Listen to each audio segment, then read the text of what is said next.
said that change is the only constant.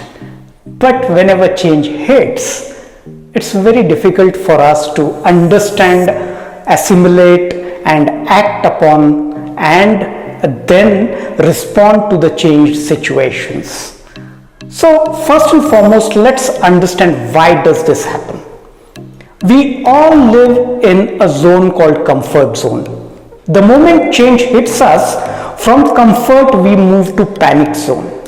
And maximum people try to come back from panic to their comfort zone as soon as possible.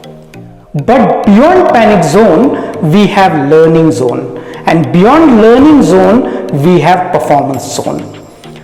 And there is always a forward and backward movement that happens between comfort zone, panic zone, learning zone, and performing zone.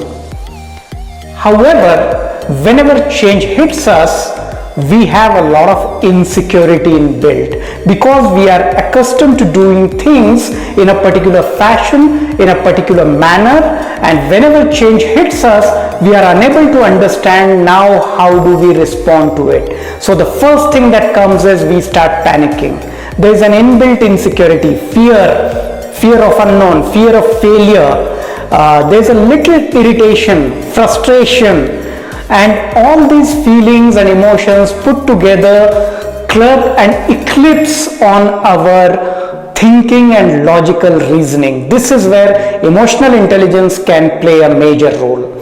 First step in emotional intelligence is self-awareness, and then comes self-regulation, motivation, then comes empathy, and finally relationship management as per Daniel Goleman.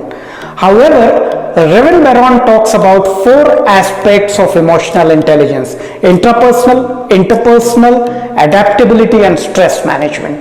The balance, adaptability, and stress management become extremely important while managing a change. Change always happens. Change in our working function, change in our competition, change in the way we function, change in the processes, change in the people, change in various aspects, change in the marketplaces for that matter, so on and so forth. Imagine what happened to a lot of fleet operators when Uber came in. That is where they could not manage those changes. Those who could adapt to those changes survived. Those who could not probably lost out. The same thing happened whenever there was GPS system being integrated with Google. Okay, there are n number of examples whenever change hits us, okay, how we do. First and foremost, at this point of time, try and pause. Understand the change.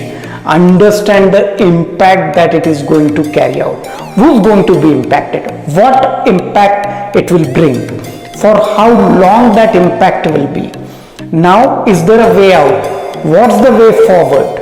So I always say, while assimilating changes, always remember that you have to adapt as soon as possible.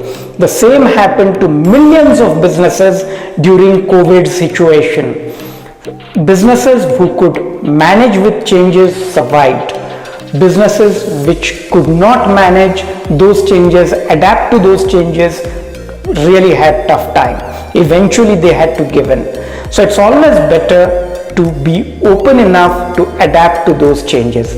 As I've said, first pause, second understand the change, third understand the impact of the change, fourth understand what is at stake, and fifth and most important, adapt. It's easier said than done.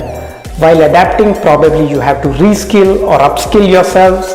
Be ready to learn, be flexible, understand, assimilate those changes, and at that point of time manage your emotions well with adaptability and the right stress management. EQI 2.0 framework would definitely help. I practice that. I urge you to practice.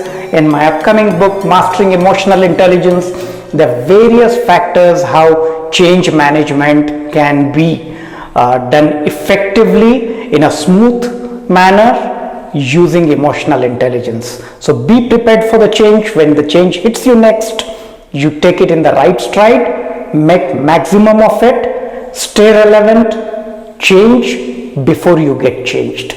Wish you all the best.